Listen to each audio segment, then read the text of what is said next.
Bakit nga ba nakatagilid ang tore na ito? Tara't aalamin natin.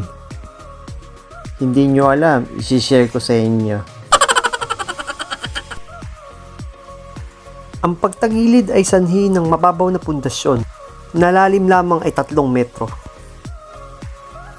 At ang Pisa Tower malapit lang ito sa coastal line.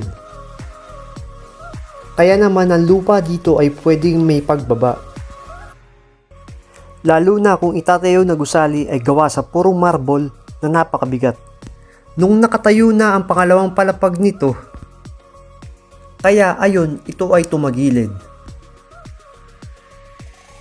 At nang matapos na ang gusali, ang actual na size ng tore sa mataas na bahagi ay